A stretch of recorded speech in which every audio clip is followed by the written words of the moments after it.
السلام علیکم ورحمۃ اللہ وبرکاتہ۔ بسم اللہ الرحمن الرحیم۔ بے غرض محبت کے اظہار نے نرملا کی پلکیں بھگو دیں۔ صدمات کا غبار جو پتھر کی طرح جمتا جا رہا تھا خلوص کے لہجے کی حرارت سے پگھلنے لگا، مگر آنکھوں کی یہ نمی بہت عارضی تھی۔ یادوں کے شدید حبس کے بعد جذبات کے بادل اٹھے، لیکن چند بوندیں برسا کر گزر گئے۔ نرملا کو آفریدی سے حجاب آنے لگا تھا، وہ کھل کر نہ رو سکی، پھر بھی غموں کی تپش کچھ کم ہو گئی تھی۔ رات کے پچھلے پہر کچھ دیر کے لیے میری آنکھ لگ گئی تھی۔ میں نے خواب میں دیکھا کہ جس سایہ دار درخت کے نیچے بیٹھی ہوں وہ اچانک جڑ سے اکھڑ گیا ہے اور میں اس کی شاخوں میں دبی چیخ رہی ہوں۔ اچانک نرملا نے آفریدی کو اپنا خواب سناتے ہوئے کہا، یہ میری پریشان خیالی ہے، یہ اس خواب کا حقیقت سے کوئی تعلق ہے۔ آفریدی نرملا کا خواب سن کر چونک اٹھا، مگر اس نے فوراً ہی اپنے چہرے کے تاثرات کو چھپانے کی کوشش کی اور نرملا کے اطمینان کے لیے کہنے لگا، راجکماری آپ پریشان نہ ہوں، یہ محض منتشر خیالات ہیں جو خوابوں کی شکل میں ڈھل گئے ہیں۔ نہیں سردار، یہ میرا واہمہ نہیں۔ آندھی آ چکی اور درخت گر چکا۔ نرملا کے ہونٹ بھینچ گئے اور وہ منتری بھون سے اٹھنے والے دھوئیں کو دیکھتی ہوئی اس طرف چلی گئی جہاں رامیشوری اور چندر سنگھ کھانے کے لیے پھل تلاش کر رہے تھے۔ پورا راج محل پرسکون تھا، مگر راجہ رتن سنگھ اور رانی پدمنی بے چینی سے اپنے کمرے میں ٹہل رہے تھے۔ وقت تیزی سے گزرتا جا رہا تھا اور بمل شاہ کے مندر کی طرف جانے والے سپاہیوں کا دور دور تک کوئی پتہ نہیں تھا۔ بھانمتی کو قتل کرنے کے لیے جو 4 سپاہی ایک دن پہلے بھیجے گئے تھے وہ بھی واپس نہیں آئے تھے، اور پھر ان کے تعاقب میں بھیجے جانے والے 50 فوجی بھی ابھی تک نہیں لوٹے تھے۔ رام دیو اطمینان سے اپنے آشرم کے ایک کمرے میں کسی دیوداسی سے لڑکھڑاتی ہوئی آواز میں پوچھ رہا تھا کہ 12 بجنے میں ابھی کتنی دیر ہے۔ دیوداسی جس کی زندگی تباہ کر دی گئی تھی بادل ناخواستہ بتا رہی تھی کہ سورج کافی اوپر آ چکا ہے اور 10 بجے کا وقت ہوگا۔ رام دیو نے اس مجبور لڑکی کا جواب سن کر درندوں کی طرح اپنے دانتوں کی نمائش کی تھی اور پھر وحشیانہ انداز میں قہقہا مارتے ہوئے کہا تھا، بس 2 گھنٹے باقی ہیں، اس کے بعد ہمیں ان دونوں احمقوں سے نجات مل جائے گی۔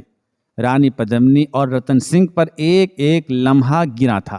راجپوت سمراٹ نے گھبرا کر اپنے محافظ دستے کے 2 سپاہیوں کو حکم دیا کہ وہ کوہ آبو کی طرف جانے والے سپاہیوں کو تلاش کر کے اسے فوری مطلع کریں۔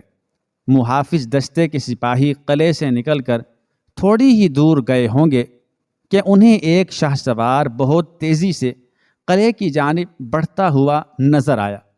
اس نے محافظ سپاہیوں کے روکنے پر کچھ مبہم سی بات کی اور پھر گھوڑے سے اتر کر بھاگتا ہوا راجہ رتن سنگھ کی خدمت میں پہنچا۔ سپاہی کی سانسیں چڑھی ہوئی تھیں اور بہت بدحواس نظر آ رہا تھا۔ بھانمتی کا سر کہاں ہے؟ رتن سنگھ نے چیختے ہوئے کہا، تم نکمے اور ناکارہ لوگوں کو معلوم ہے کہ وقت ہمارے ہاتھ سے نکلا جا رہا ہے۔ سپاہی نے دونوں ہاتھ باندھ کر سر جھکا لیا تھا اور لرزتی ہوئی آواز میں کہہ رہا تھا، سمراٹ نے کل جن سپاہیوں کو بمل شاہ کے مندر بھیجا تھا ان کی اور گھوڑوں کی لاشیں وادی میں پڑی ہوئی ہیں، ہم نے انہیں تلاش کر لیا ہے۔ مندر سے تقریباً 1 میل کے فاصلے پر وہ کسی حادثے کا شکار ہو گئے۔ ایسا معلوم ہوتا ہے کہ پتھریلے راستے پر چلتے چلتے ان کے گھوڑے بھڑک گئے اور پھر اپنا وزن برقرار نہ رکھنے کے باعث وہ گہرے کھڈوں میں گر گئے۔ گھوڑے اور سپاہی مر چکے ہیں۔ پھر رتن سنگھ سناٹے میں آ گیا اور پھر اس کی قوت برداشت جواب دے گئے، تمہارے جسموں کو تو موت نے نہیں چھوا تھا، پھر تم لوگ رات کے پچھلے پہر سے لے کر اب تک کیا کر رہے تھے؟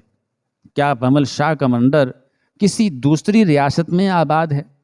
اور کیا ایک بڑھیا کے قتل کے لیے 50 سپاہیوں کا دستہ ناکافی ہے؟ رتن سنگھ انتہائی تحقیر آمیز لہجے میں سپاہی پر برس رہا تھا، ہمیں سورج کی پہلی کرن کے ساتھ ہی مرنے والے سپاہیوں کی لاشیں نظر آ گئی تھیں اور ہم حادثے کے بغیر بھانمتی کو قتل کرنے کے لیے مندر کی طرف روانہ ہو گئے تھے، مگر جیسے ہی ہمارے اور مندر کے درمیان نصف میل سے بھی کم فاصلہ رہ گیا تو سپاہی کا جسم اچانک کانپنے لگا اور اس کی بات ادھوری گئی۔ پھر کیا ہوا نمک حرام، تو بھی کوئی بہانہ تراش لے۔ شدت غضب میں رتن سنگھ کے منہ سے کف اڑنے لگا۔ سمراٹ، آپ کے تخت و تاج کی قسم، میں کوئی عذر نہیں پیش کر رہا ہوں۔ مندر سامنے نظر آ رہا تھا مگر اچانک نظروں سے اوجھل ہو گیا۔ میں تو صرف یہ خبر دینے آیا ہوں کہ آپ کے جانثار سپاہی اب تک تو صرف چاروں طرف گھوڑے دوڑا رہے ہیں مگر مندر کا نشان نہیں ملتا۔ ایسا لگتا ہے جیسے اسے دھرتی نے نگل لیا ہو۔ سپاہی کی زبان لڑکھڑا رہی تھی اور پورا جسم پسینے سے تر تھا۔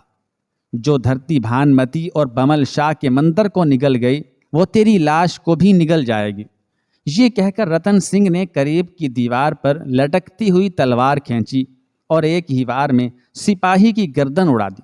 سپاہی کے قتل سے پہلے پدمنی نے شوہر کو یہ کہہ کر روکنے کی کوشش کی تھی کہ سمراٹ واقعے کی پوری تفصیل تو سن لیں، مگر رتن سنگھ اپنے حواس کھو چکا تھا اور وحشیوں کی طرح چیخ رہا تھا، ہمارے حضور اتنا بڑا جھوٹ!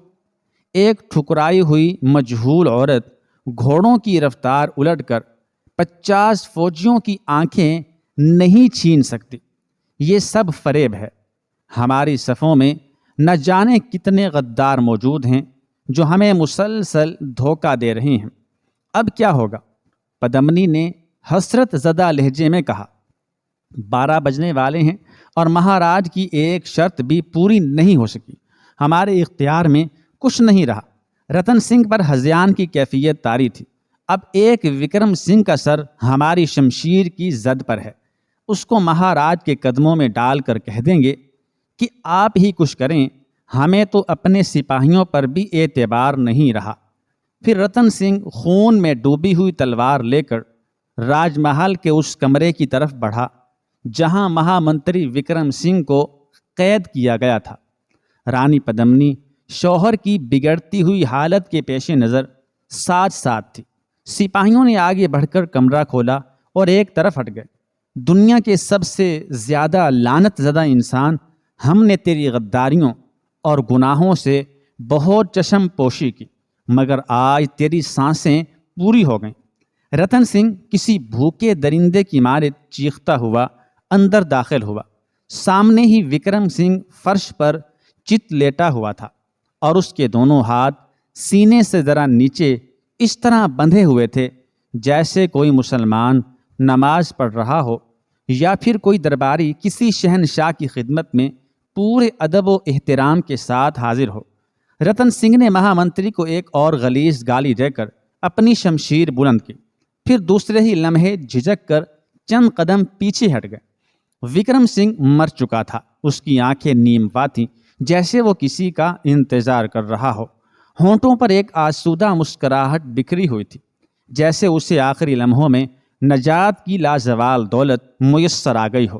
یہ بھی فریب دے گیا۔ رتن سنگھ نے عالم تیش میں تلوار پھینک دی اور تیز رفتاری کے ساتھ رام دیو کے آشرم کی طرف بڑھ گیا۔ آشرم کے دروازے پر پہرا دینے والے سپاہی ڈر کر ایک طرف ہو گئے اور رتن سنگھ رانی پدمنی کے ساتھ رام دیو کے مخصوص کمرے میں داخل ہو گیا جہاں وہ عیار شعبدہ باز رنگ رلیوں میں مشغول تھا۔ دیوداسیاں اپنے حکمرانوں کو دیکھ کر ملحقہ کمرے میں بھاگ گئیں اور رانی پدمنی نے شرم سے سر جھکا لیا۔ مہاراج، رتن سنگھ بے اختیار ہو کر چیخا، آپ کیف و مستی کی محفل سجائے بیٹھے ہیں اور چتوڑ پر قیامت ٹوٹ رہی ہے۔ سمراٹ، اپنی زبان پر قابو پائیں۔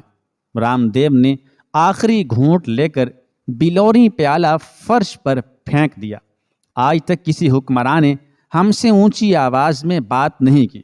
آج چتوڑ کا ہر فرد رتن سنگھ سے آنکھیں پھیر کر بات کر رہا تھا۔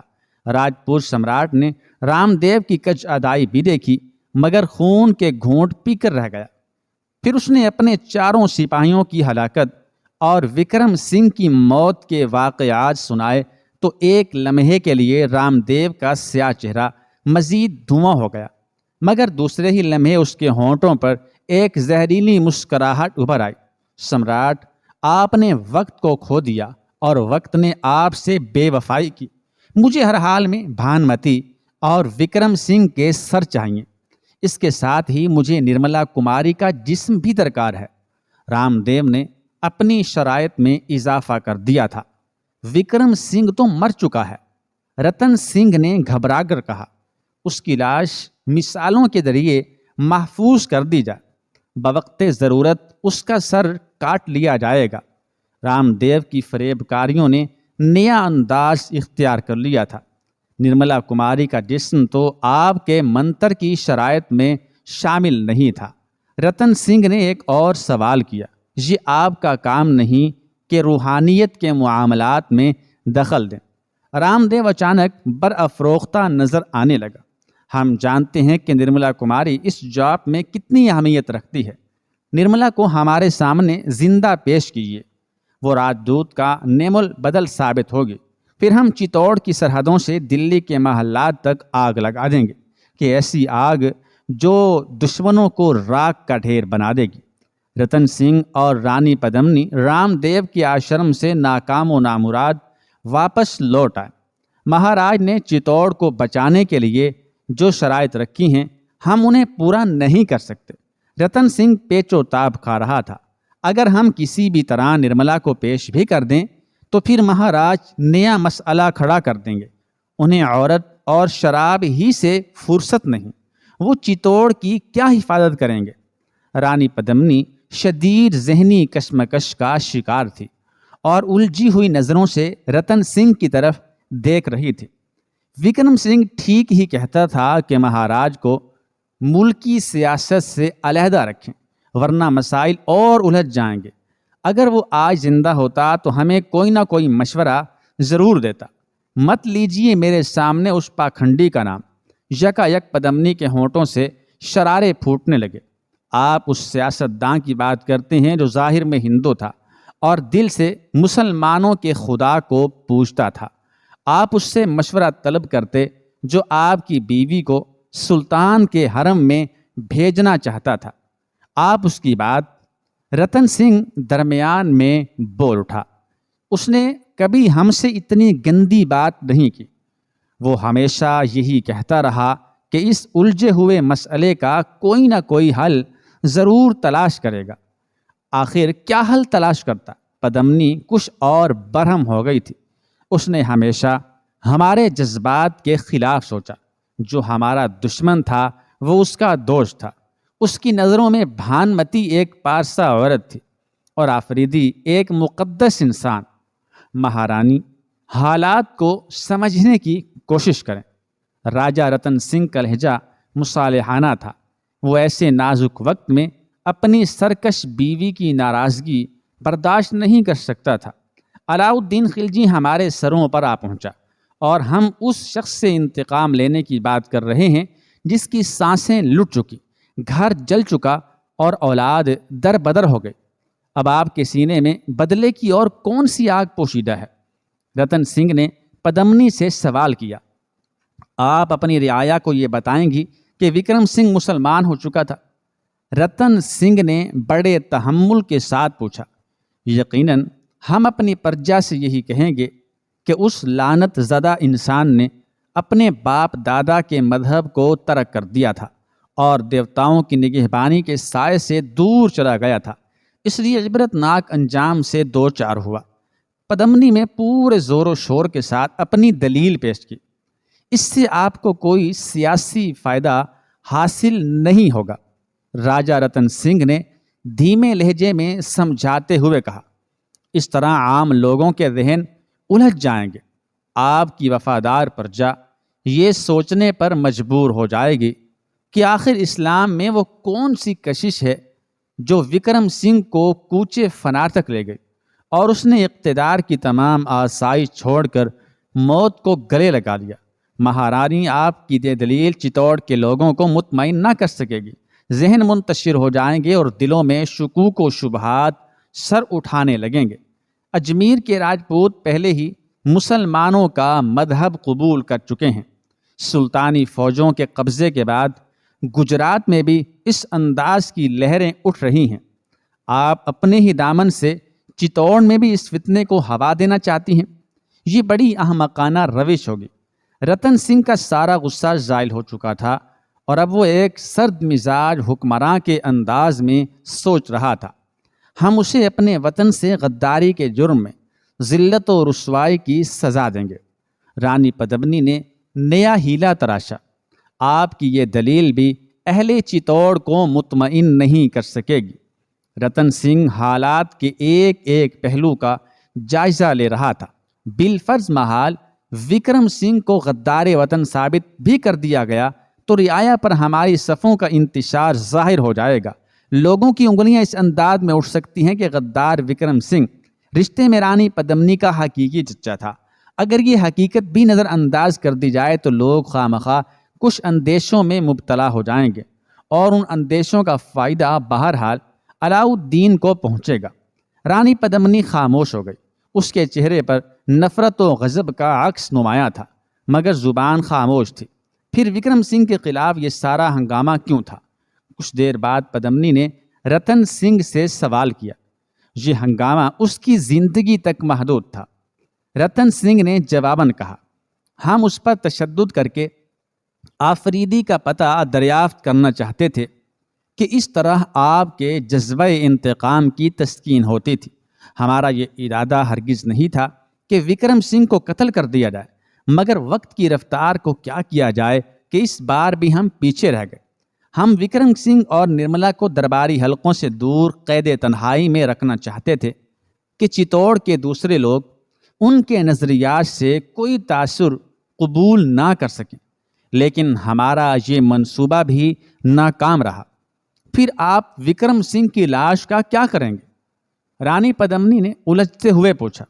اسے رات کے اندھیرے میں خاموشی کے ساتھ آگ کے حوالے کر دیا جائے گا۔ مندر کا پجاری رام چندر یہ کام انتہائی رازداری سے انجام دے گا اور عام لوگوں کے شمشان میں وکرم سنگھ کی آخری رسوم ادا کر دی جائیں گی۔ رتن سنگھ نے اپنی بیوی کو مطمئن کرتے ہوئے کہا، اور مہاراج کا حکم کہ وکرم سنگھ کی لاش کو مثالوں کے ذریعے محفوظ کر دیا جائے۔ بھانمتی کا سر کاٹنے کے بعد وکرم سنگھ کا جسم بھی ان کے جواب میں کام آئے گا۔ رانی پدمنی نے تشویشناک لہجے میں کہا۔ سادھوؤں اور جوگیوں کے منتروں سے بہل جانے والی پدمنی کی یہ معصومانہ ادا دیکھ کر رتن سنگھ مسکرایا۔ مہارانی بہتر ہے کہ اب آپ چتوڑ کے ساحر اعظم کو فراموش کر دیں۔ ان کا گیان تو راج دود کی زبان بھی نہیں کھلوا سکا۔ پھر وہ علاؤالدین خلجی کی یلغار کو کس طرح روکیں گے؟ سلطان کے لشکر میں تو ہزاروں آفریدی ہوں گے۔ جب وہ ایک آفریدی کو تلاش نہیں کر سکے تو پھر ہزاروں آفریدیوں کے بڑھتے ہوئے قدموں میں کس طرح زنجیر ڈالیں گے؟ مہاراج کو بھول جائیے کہ ان کی مہان شکتیاں ہمارے لیے ایک خواب تھیں۔ رتن سنگھ رام دیو کی فریب کاریوں کے جال سے نکلنے کی کوشش کر رہا تھا کہ اچانک محافظ دستے کے سپاہی نے ان فوجیوں کی واپسی کے بارے میں خبر دی جو مائی بھانمتی کے قتل کے لیے روانہ کیے گئے تھے۔ رتن سنگھ سپاہیوں کی ناکام واپسی کی اطلاع پا کر بھڑک اٹھا اور ان سب کو دوسرے کمرے میں حاضر ہونے کا حکم دے کر خود بھی رانی پدمنی کے ساتھ وہاں پہنچ گیا۔ راجہ رتن سنگھ نے بڑی حقارت آمیز نظروں سے اپنے ان سپاہیوں کی طرف دیکھا جن کی تلواریں نیام میں تھیں اور جن کے سر شرم و ندامت سے جھکے ہوئے تھے۔ ہم جانتے ہیں کہ تم کیسی ذلت آمیز خبر لے کر آئے ہو۔ ایسی خبر ہمارے کانوں نے آج تک نہیں سنی۔ رتن سنگھ نے غضبناک لہجے میں سپاہیوں کو مخاطب کرتے ہوئے کہا، اس سے پہلے کہ تم ہمیں اپنی ناکامی کے افسانے سناؤ، ہم تمہیں تمہارے ایک ساتھی کے بارے میں بتانا چاہتے ہیں جو اب اس دنیا میں نہیں رہا اور جس کی ناکارہ زندگی کو ہماری شمشیر قہر کھا گئی۔ ہم نے یہ سب کچھ اس لیے کیا کہ تم بھی وقت سے پہلے اپنے انجام سے باخبر ہو جاؤ۔ تمام سپاہیوں نے گردنیں جھکا دی۔ پھر مختصر سکوت کے بعد ایک سپاہی نے سر جھکائے جھکائے اپنے ہونٹوں کو جنبش دی۔ ہم سمراٹ کے جانثار ہیں، اگر جان سے گزر بھی گئے تو ہمیں کسی زیاں کا احساس نہیں ہوگا۔